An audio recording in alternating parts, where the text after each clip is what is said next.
I'm not sure what you just said. But would now be, okay, would now be the good time to open with prayer? All right. Yes. Oh, I got that. All right. Let us pray. Good, gracious, and holy God, we come before you this night with thanksgiving in our hearts yet again. We thank you for your presence among us. We thank you for these communities of people. And we ask for your presence as we move through the rest of this night in the U.S. with election returns on our mind. And as we move into this weekend, whether we are observing Remembrance Day or Veterans Day or Armistice Day, that we remember your will is peace for all your people. And we make this prayer as followers of your Son, Jesus the Christ. Jesus the Christ. Amen. Amen. Thank you.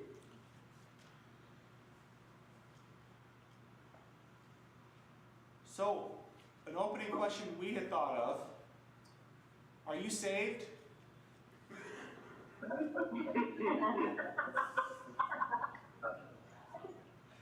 And if so, for what?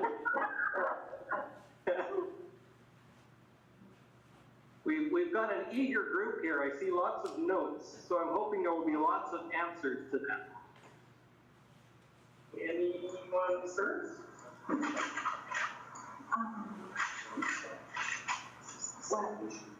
Now, you do basically need to stand or you can sit, but you need to talk to them. And hi, it's Margaret.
Well, let's hear what our Wisconsin part of the group have to say on that. What do you folks think? Are you saved? And if so, from what?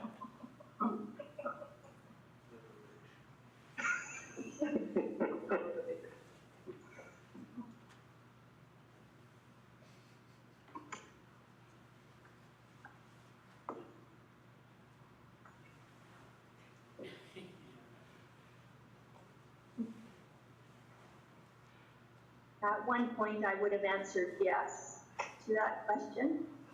And the expectation would have been at some point my answer to that question.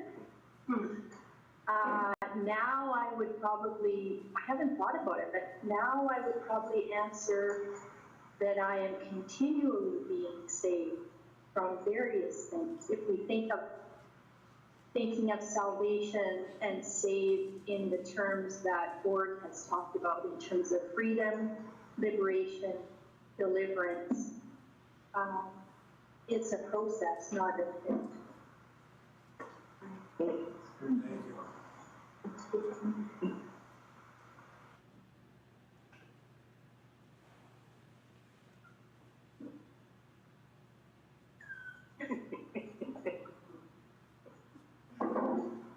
I promise, our group was much more talkative before the camera started rolling.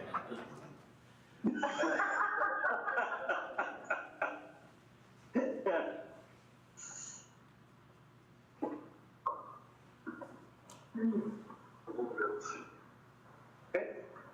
Hi, Cam.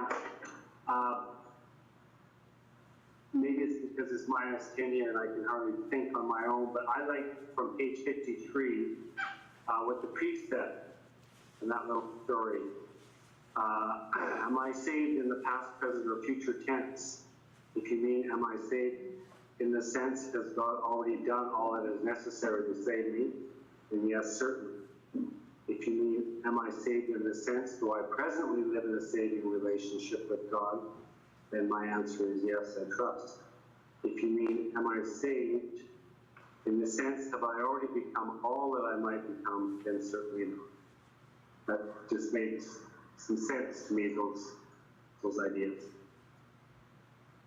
Thank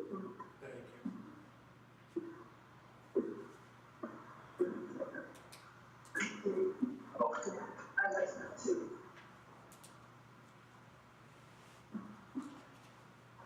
Well, if I can try to prod the group over here a little bit, one of the things they were saying was they were surprised how political the concept of salvation is in the Bible, according to Board. And I don't know if you folks had a similar experience while reading this chapter.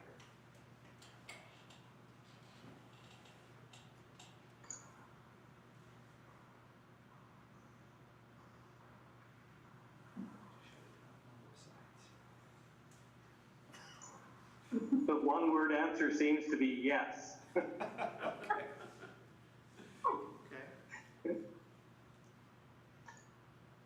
kind of ties in with liberation theology. Isn't that it? There's a comment here that it ties in with liberation theology as well. Yeah, which is very political. So. I'd like to throw out a question. This is for both sides. Does everyone know what we mean when we say liberation theology? Know your concept? No. Does everyone know what's meant by liberation theology? Okay.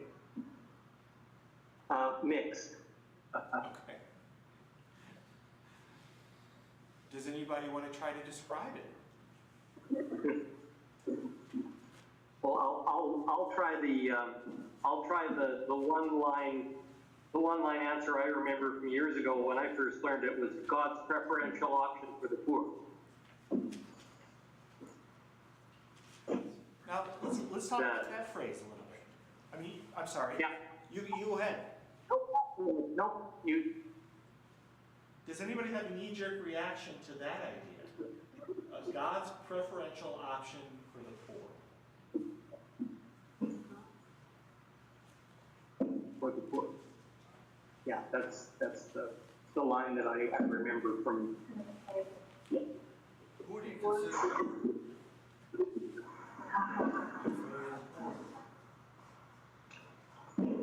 Within liberation theology, the initial thought was very much poor as in financially, and as opposed to, like, I think since then there have been understandings that would say poverty of various sorts, but the initial Latin American idea was poor as in destitute, poor as in the poorest of the poor in a tangible financial, yeah, and I guess sort of oppressed sort of sense too. Voiceless. So you mean that like in a political sense that they're oppressed? Yes, yeah, I think that in all of those concrete forms of being marginalized, so people that don't have the resources, the financial resources that they need to live, and have no realistic expectation that they will because of the systems that they're living within. Well, certainly in the United States, there are people that are poor. But now, in our system of government or our economics, who's really to blame for that? It really isn't anybody in the government that suppresses them, I don't think. Isn't it themselves? Aren't they themselves to blame?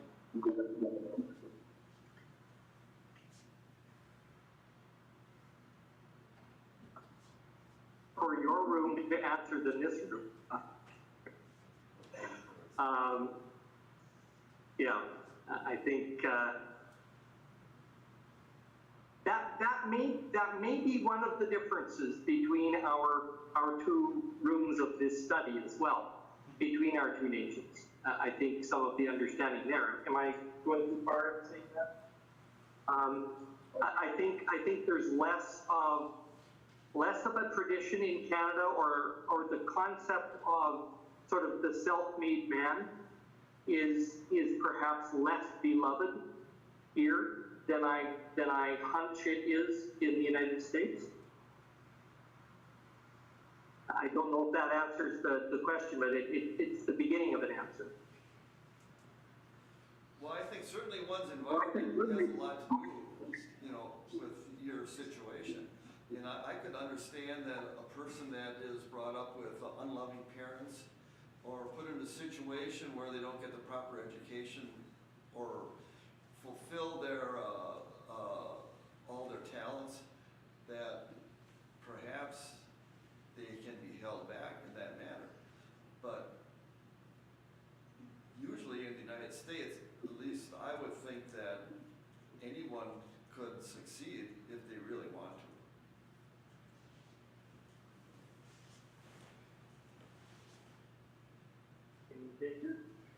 Are there other perspectives on that? I'd like to share a perspective on that. This is Mike from St. Peter's, and I think the original topic here was liberation theology, right? Freeing us up from either things within us or without us. Rod says that anybody living in this United States has a chance to work their way out of it.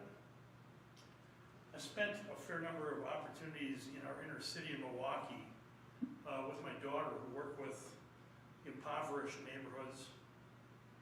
And I don't think there's the same kind of hope that Rod holds where he comes from that those people have down there. And it's largely, they're so rooted into the system they've been born into that it's very hard to break free of the joblessness, the drugs, the culture of violence, all of those things.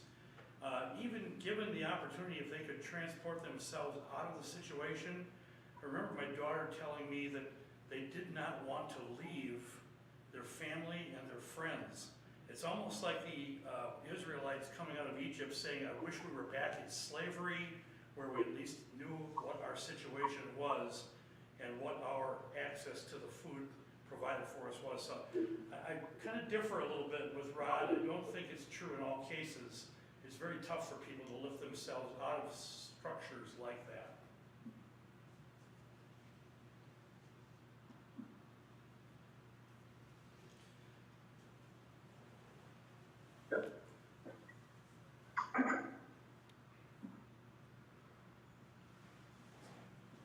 I think when we're talking about the world in general, the first thing I'd say is I don't think there is a lot of difference between Canada and the United States. Nothing that would be extreme. We go one way, you go the other.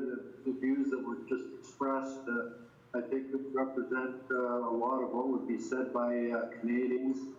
By the way, I certainly, my thoughts are with you today. I hope things go well for you all. I certainly best wishes to all Americans as they're going through this very interesting times. But my point would be, I think that in dealing with this, I mean, clearly there's an expectation that we live our lives to make the world better. And to the extent that we can, it's going to be generally small steps. I think the world is going forward in small steps, but if you look back to what the Bible stories were, how bad things were by comparison today, how far we've come, and I think there's a real belief that that things in the world have been going the right way for a long time, and I think that I would see this as a challenge to us to continue to do more for ourselves and our transformation and the world in its transformation.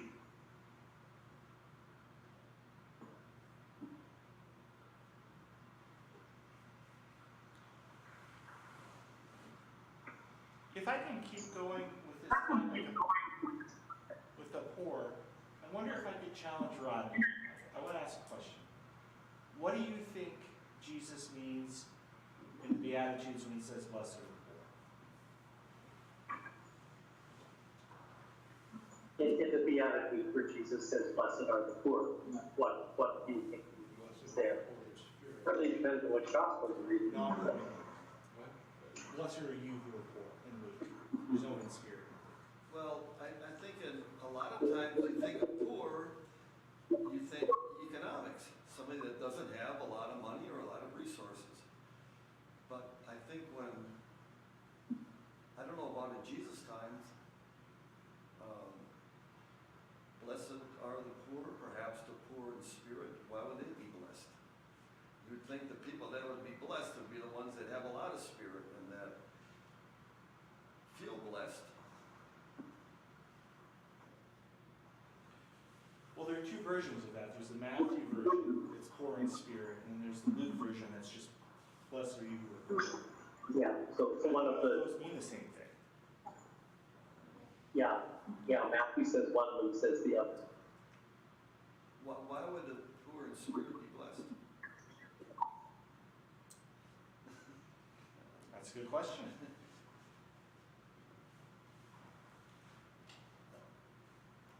Because I think I'm going to bring it back to what Cam was saying, the quote from the Catholic priest that talks about sort of past, present, future. Okay. That I see the Beatitudes being cast very much in sort of in process and in future. Okay. That while a person's life may not at this moment exhibit those blessings, the promise of God is particularly strong for those people.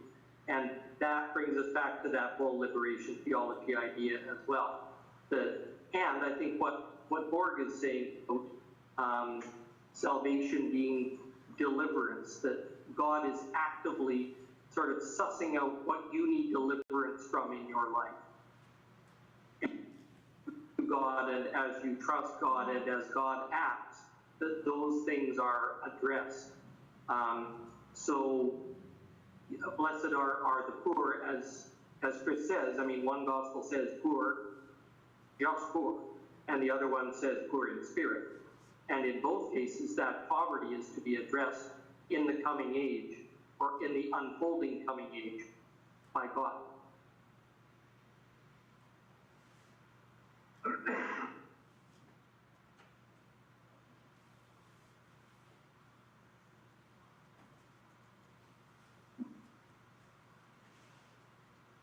A question comes to my mind, and I wonder if, and I've read this inference into it at times, I wonder if being poor causes someone to be humble enough to accept God's help.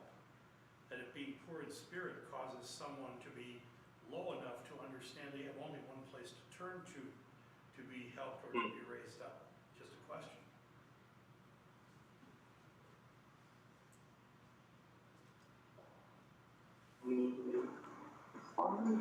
Because I think that's a tremendous point. Yeah. I wonder too if part of the blessings and the Beatitudes are a challenge to the listeners, that Jesus is completely upending conventional wisdom, turning what people assume on its head, and it might be a challenge for us to treat the poor as if they are blessed, treat the peacemakers as if they are the children of God, treat the meek as if they are the beloved. So I think, I wonder if it's a challenge for us to think of those who are more vulnerable, who are marginalized, as if they are blessed, and then act accordingly.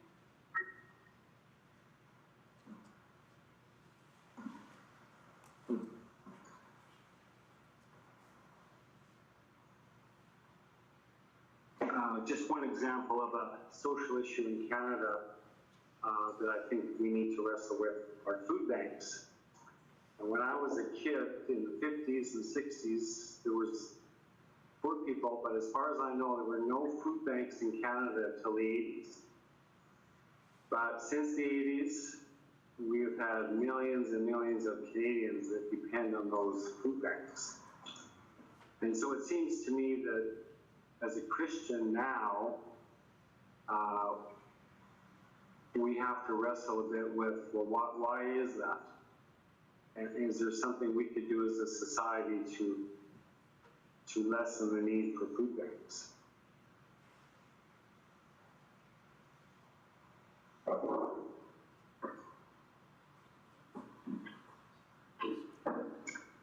I guess a follow-up question is there a similar system in the United States of food pantries or food banks? Yes. Okay, there is. I want to go back to an aspect of the previous conversation, especially we talked about, and Greg, you pointed this out, salvation being past, present, and future, as Borg writes about it. But there's another aspect, and we talked about it, it might have been before we went on camera, but there's a difference between salvation as understood only individually, or salvation as a corporate condition, meaning communal condition. And I wonder if we could explore that a little more, how we understand salvation, if it's just in individual terms or something bigger.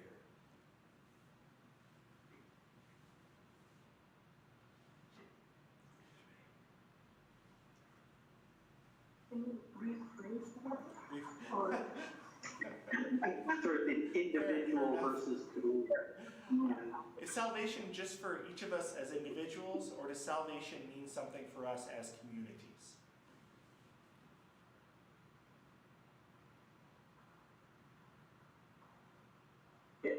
In a way, I think that's almost an answer to what Ken was raising about the food banks. That's a place where there's brokenness on a societal level. And so the saving or the deliverance that we need isn't just for the person showing up at the food bank week after week or month after month, but for a society that has more than enough to go around. Not having the wherewithal to make sure that people have what they need. So I think, and it was a point that Laura, you had made in previous weeks as well about individual versus communal, and that being your point that Borg is making, and I would agree with that. The importance of seeing things in communal terms as well as individual.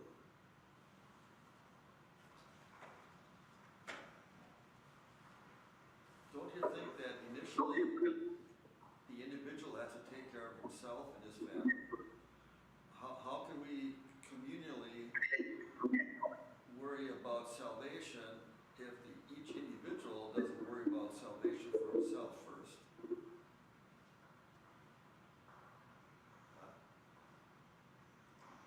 I mean, if I don't have anything, how can I help anyone else?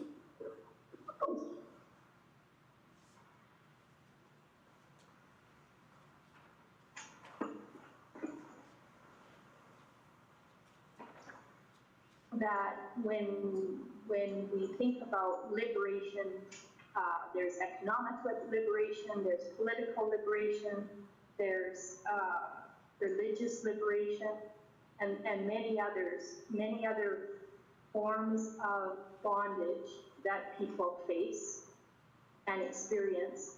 We can do some of that transformation within ourselves as individuals. We can look at our own attitudes, we can volunteer, we can donate, we can reach out to care for others, we can do those kinds of things. But that kind of change only goes so far. I mean, it means a lot one-on-one, for sure. But we're talking about systemic situations here that have to also be addressed. I think we're challenged by this view of the word salvation, that we can't just sit back and say, oh, well, we'll just look after myself.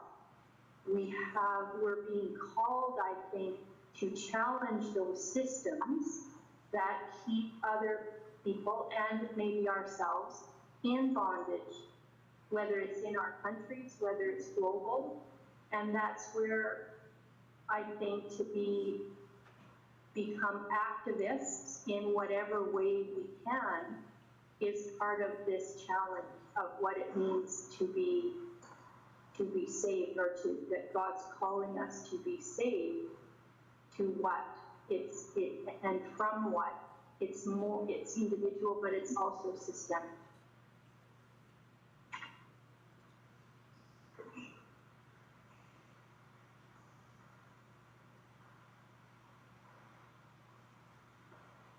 I certainly empathize with what you're saying. I understand what you're saying.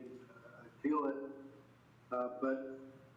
And I think the most that I could say to that is that, at least the most that I would expect of myself with that challenge, and I would accept the challenge, is to research what it is that could make our world a better place, for particularly the poor living in it, and to support, based on my research and understanding, support our leaders, people that are trying to make the changes that I would view as the benefiting as many people as possible, keeping in mind, as you say, we're never going to change everybody. We're in a system now that is going to change, I think, it hugely in any lifetime. But if you think about it, if you just look back a little bit, see how far we've come in just 100 years, the huge changes in making people poor generally are, I think, economically far better off than they were that same, I guess, group 100 years ago. The world is changing, and I think the most that we can do is try to be a part of that, to make the changes for good. I think that we're never going to deal with with all of the individuals. I think as Joy was saying, certainly the issue is systemic. What can be done to make life better for people and to be a part of that.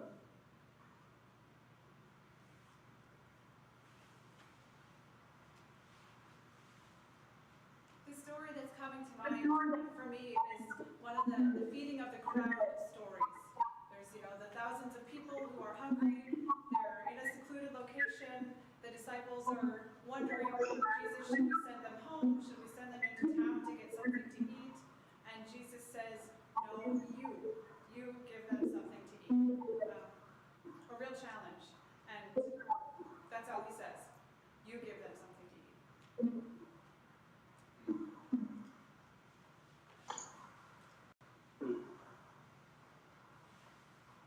A couple of years ago, a number of people in Bow Valley, which includes Canmore and Banff, decided that, or came together to have a meeting about supporting a refugee family from Syria. And I remember I came to that meeting, and because I had spent my working career in Calgary, a city near here of about 1 million, I was quite skeptical of what this little Bow Valley could offer a Syrian refugee family, and really felt they should be going to Calgary. But in some ways, becoming part of that group or community effort, I kind of got saved from my own fears and cynicalness and got swept up in the possibility of actually helping this family. It was a marvelous experience. So in that sense, I needed to be kind of individually saved, but it could only be done through a community, just like why I need worship every week at a church. Similar kind of idea.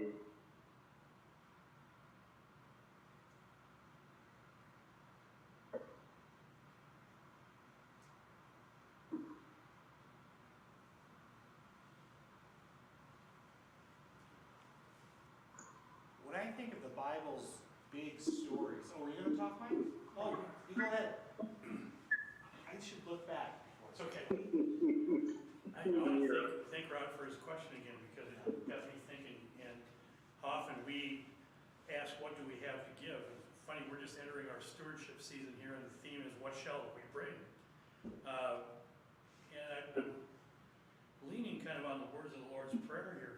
Thy will be done, thy kingdom come. We have that opportunity to bring our presence and the presence of what we believe into others as a faithful supporting mechanism. We don't necessarily have to give money or give tangible things. In many cases, simply the presence of our love and support for other people is a very, very important element in their lives. I think we tend to think we're fixers, or we have to be able to fix things, but many times all we have to do is be there for someone.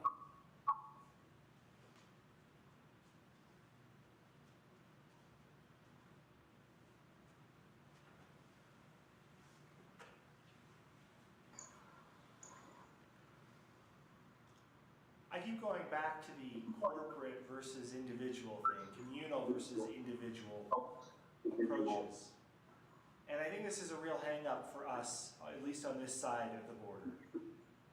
But when I look at the Bible's grand narratives, the emphasis seems to always be on the communal. It's the whole people who are liberated in the Exodus. It's the body of Christ that exists in the New Testament. Paul is writing to communities of Christians, instructing them.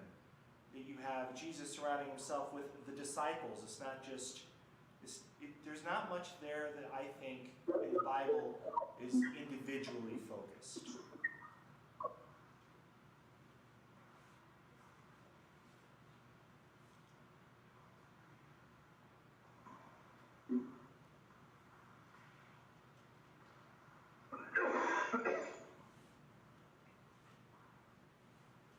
Something I'm going to test with the group is many of you live in a much more rural context than we do. Like we're a town, but everyone lives in town. There's no one relating to this town really that lives on a farm, other than I guess folks at more farm. And maybe I have this idealized picture, but I'm thinking of, barn raising bees. And if someone is, if there's been a death of a farmer, the local farmers come in and help take off the crop and those kinds of things. That seems to me very close to what Jesus was talking about. And in an urban context, I find that harder to find. It's not impossible, but it's less common. And I think both Canada and the United States have become a lot more urbanized in the last 2 or 3 generations. And I wonder if that's part of how we're reading the Bible as well, is in a more urban, individual way. I don't know.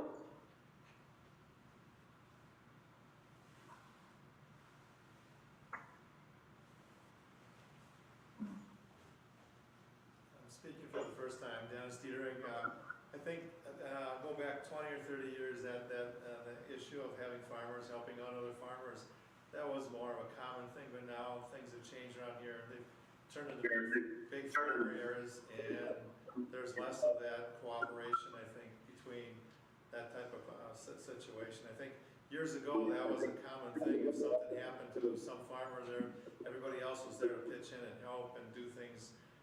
But I think that society as a whole is changing that way now, because things are just more, I don't know, online. Everything's done differently.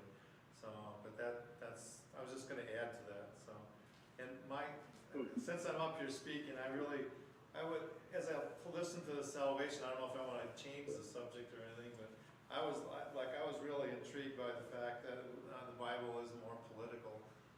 That was one of the things that really, and as we carried on about it, we did talk about the primary justice issue in the Bible was economic issues.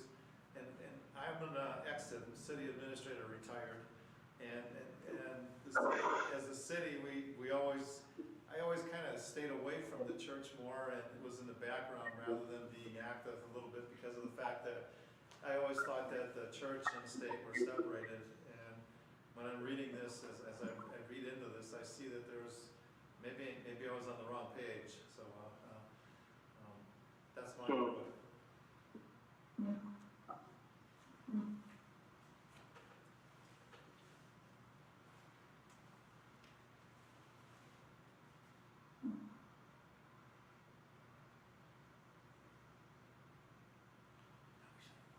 Is the phrase separation of church and state a rhetorical thing in Canada like it is in the US? Is that a phrase that gets thrown around a lot? It is? Okay. I see some nods.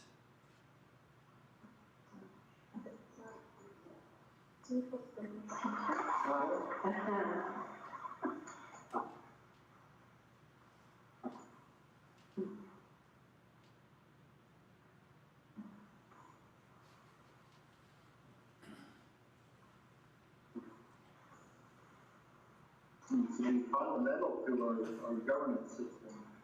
Separation between church and state, and it's a thing that we strive for. It's a positive statement. When church interferes with government, media is very quick to denounce. Striving to take prayer out of school or under the guise of separation of church and state. And it just goes on from there. If somebody has other thoughts.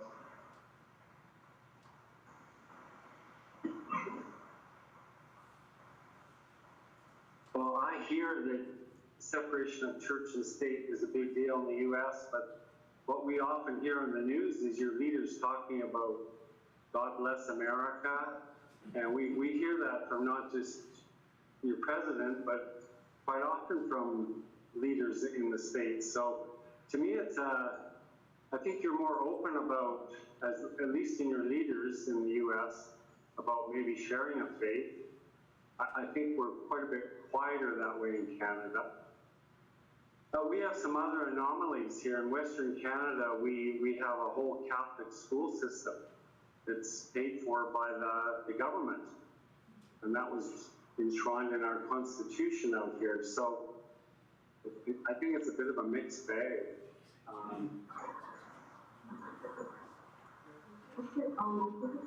No, just in the West and probably Nickelback and Alberta is stuff.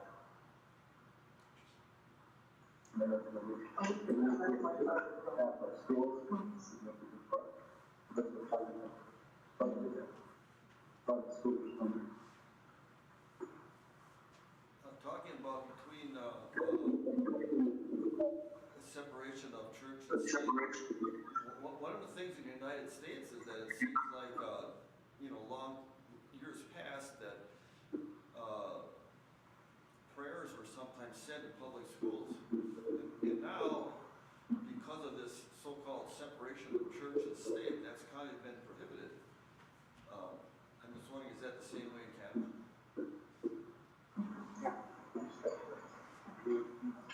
Does anyone there know when that ended in the States? Because I was in grade school when that ended in Canada. Like, we could say prayers and have Bible readings in 1968, but we couldn't in 1969, because I remember in Saskatchewan anyway. Bill here from Emmanuel. Graduating from high school in 1965. It was maybe 62 or 63 when that ended in the area where I grew up and where I went to high school. So that was in the state of Missouri, okay?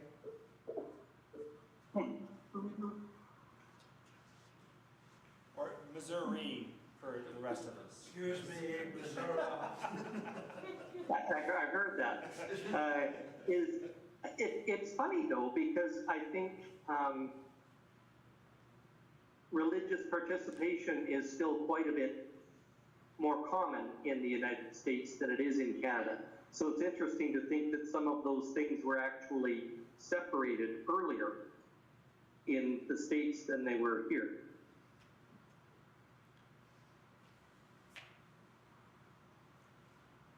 To be honest, I think there's always been a bit of confusion regarding this issue, at least on our side of things.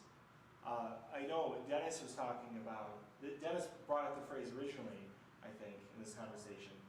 And one of the ways I think it gets heard is if separation of church and state is the situation, that means that religious values don't apply somehow to social views. But then there are others on the other side of the spectrum that's all they want to do is apply their religious values to the social views. So it's confused on all sides of the spectrum south of the border. We're all confused down here.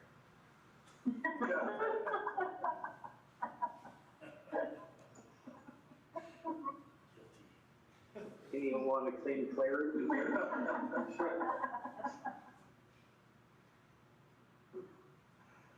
No one's racing forward to claim clarity on this side of the border.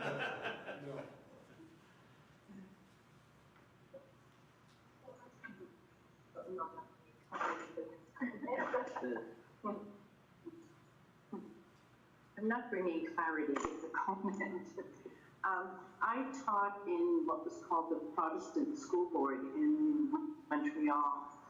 And what was interesting is that when I was teaching there, we had kids from all over the world.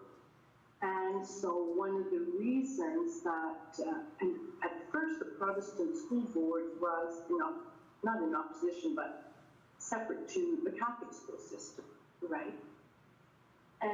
But because in our school boards we had so many people from all over the world, and of course all kinds of religious traditions, and then it came that we couldn't, we had to respect other traditions, and so we became much more secular in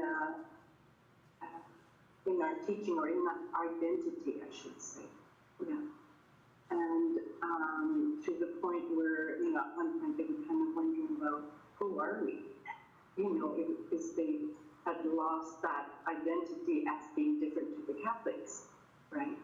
And I think our society has gone that way too, in our very diverse cultures and ethnicities and beliefs.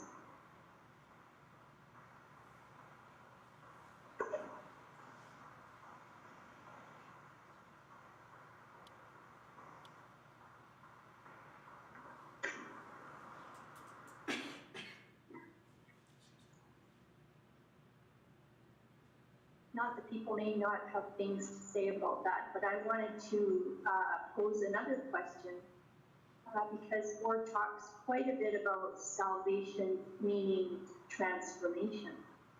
So how is it that we view and experience transformation? How does that happen? How do we do that?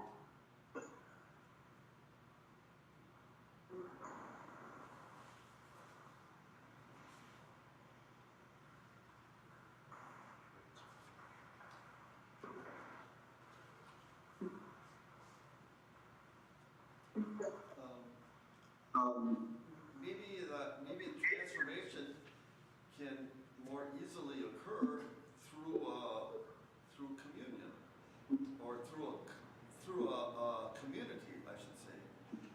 And we talked about the difference between individual and community before, and I think this is one place where community could really help in transformation if you have the support of others, the support of your church, the teachings of your church, to help you understand what a transformative life can be and help bring it about.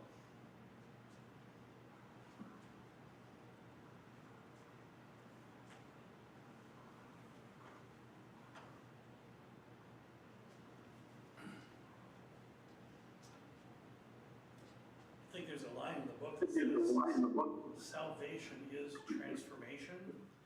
And so how do we interpret that word? I think the scary word we could throw in that place would be change.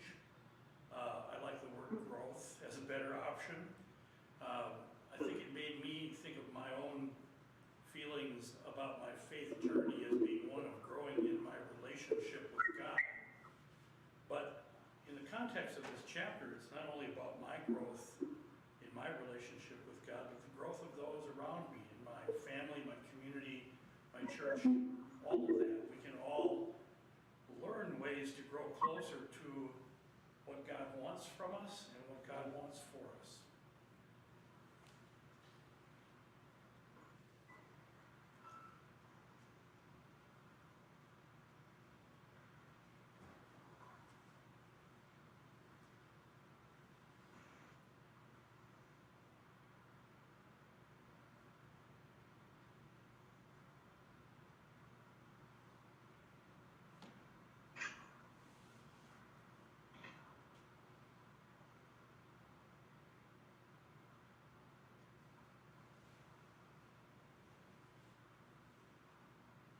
I think that was a good question. Do you have another? Also think it was a good answer. And, yeah, and a good answer. I guess what came to mind in all of that, and it was quite a lovely thought to come to mind, is the role of Christ within that. Because, as opposed to salvation of any kind becoming another sort of works righteousness thing that whether it's personal or corporate, whether it's financial or spiritual, that there's an aspect of that comes by approaching Christ as the one who helps enact that transformation in us.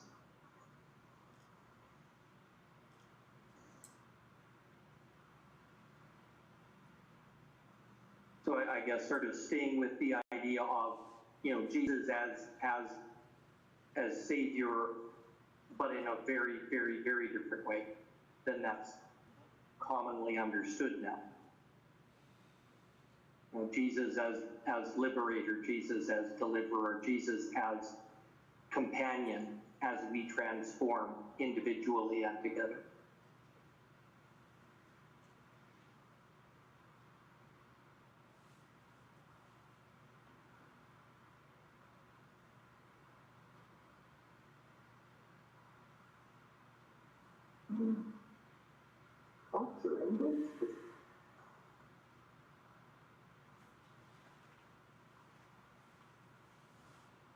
When I was growing up, I thought of the way to salvation is through Jesus. Do you think that the author of this book thinks the same way, or do you think he has? It seems to me that he has some other idea of salvation. He's talking more of salvation of the Jewish people and salvation of communities and things like this. But do you think the way to salvation is through Jesus?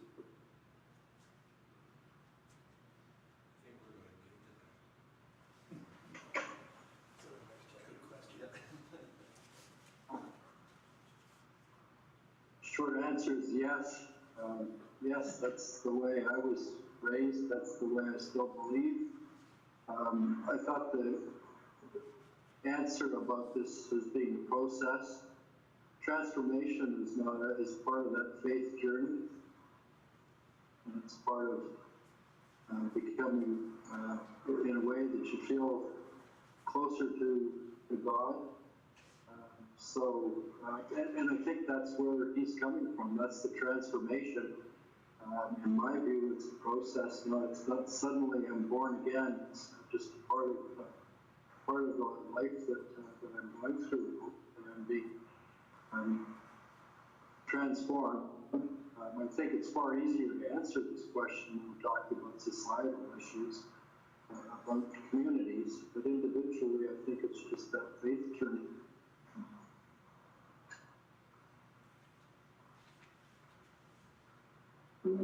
Thoughts on this?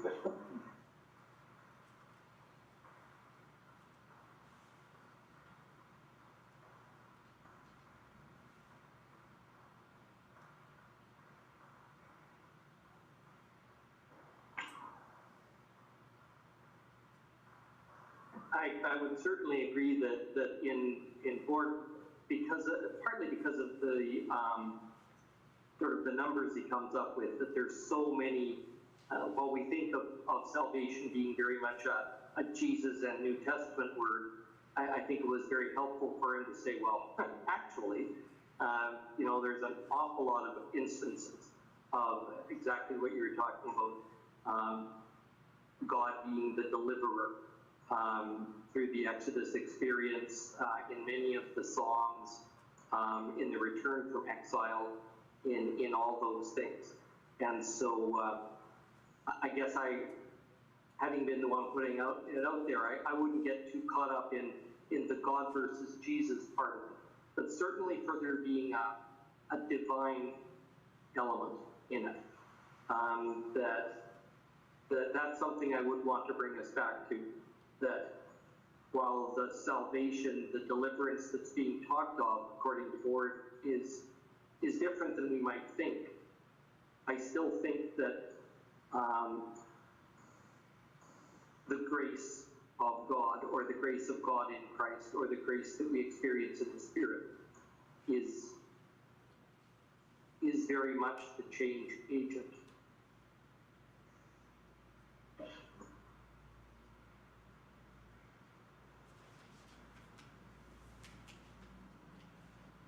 Thank you very much for that answer. I guess that's why you're a pastor.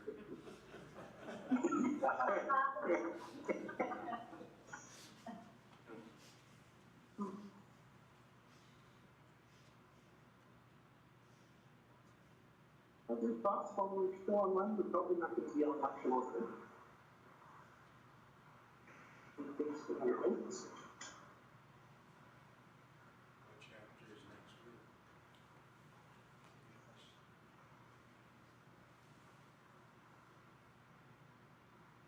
It sounds like on our end, we're starting to wind down. I don't know if you feel that on your side as well, or if there are other comments in development. Yeah, I've sensed that as well, and I just sort of asked our group. I saw lots of binder paper with notes on it as people were coming in, so I'm just checking in if there's anything that they wanted to share or ask before we go. We're not going to touch on sin.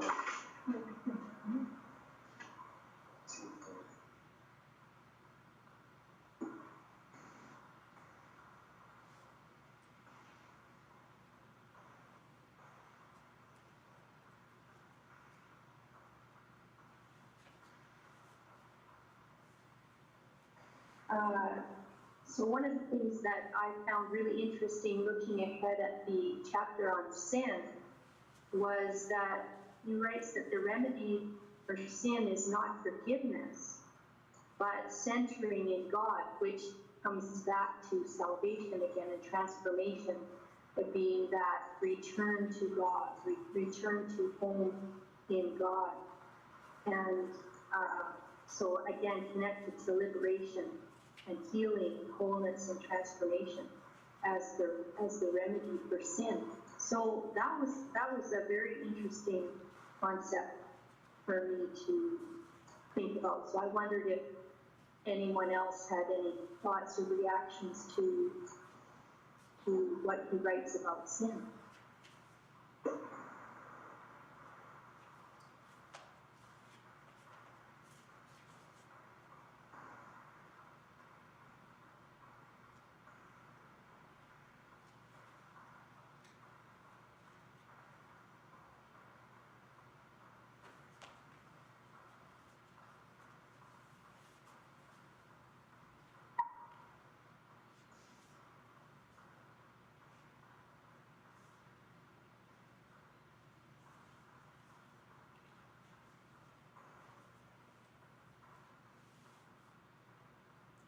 We don't have to deal with sin in the U.S.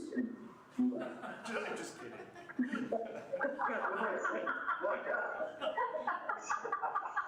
Thanks so much.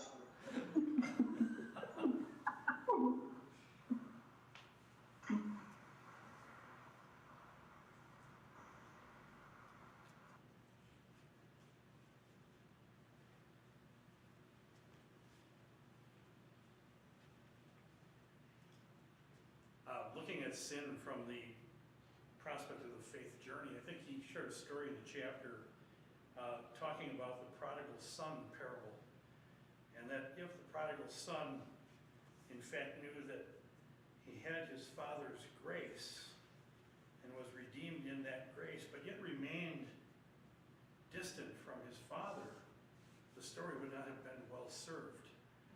And what I think the story is trying to point out is that knowing that there is grace and redemption possible, we can make that step in faith in the journey closer to the Father that provides us with that redemption. And it's not so much about knowing that we are given the grace, but making the effort to restore the relationship where our transformation can come from.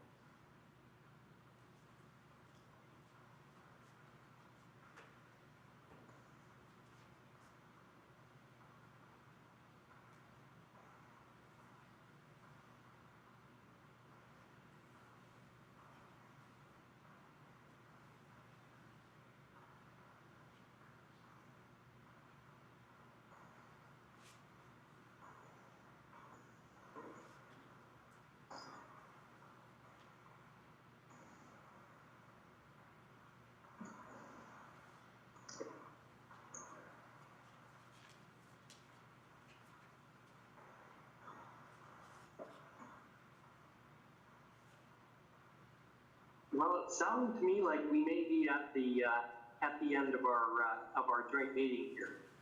Yes. Is that your sense as well? Yes. I think so. Now, I am wondering, so Laura and Chris and I have been sort of emailing back and forth a little bit on what topics come next and how long we're going to meet before breaking for Christmas. And the one thing I am wondering is the chapter on the Bible seems to me to be kind of going into a broader sense of things, whereas if we kind of skipped over that and went to the chapter about God, we might stay in some of the little bit more similar territory than we are now. But any sense in any of our group on whether you'd like to go back to the kind of more about biblical interpretation, or if you want to kind of stay in the more theological side of things? That would be good, so that we were talking about celebration and how do we accomplish it. Do you think that was kind of wrong? So God is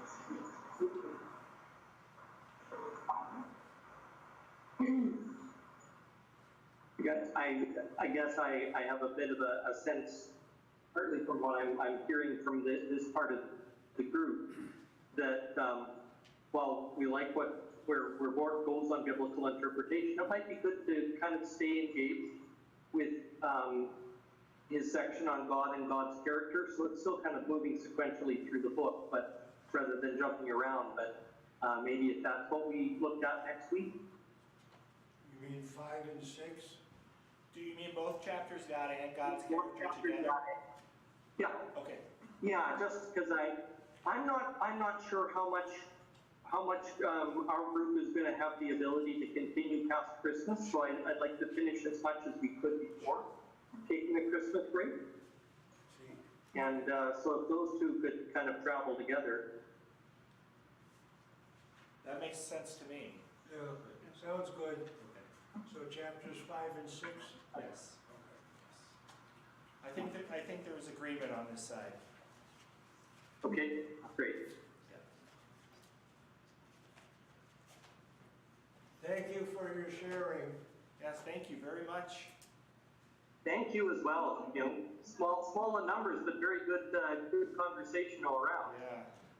The technology has gotten better tonight during the discussion. You guys came through more clearly as we went on. Oh, good. Yeah. Good. So, well, maybe all of those electronic electronic voting devices and whatever were slowing down, or as I heard you talking about Russian intervention in our call. Right, right. Maybe that settled down as well, so. Yeah, they got bored with us, I guess. So. Well, Laura, will you close us with a blessing? God of transformation, call forth your saving power within us. Help us each to become fuller reflections of your love as we go our separate ways in your world, which longs for the gifts that we bring to it. May we know your companionship, your wisdom, and most especially your peace. Amen. Amen.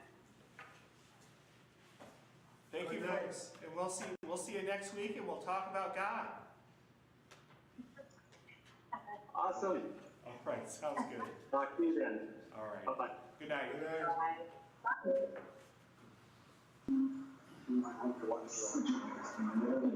Yeah.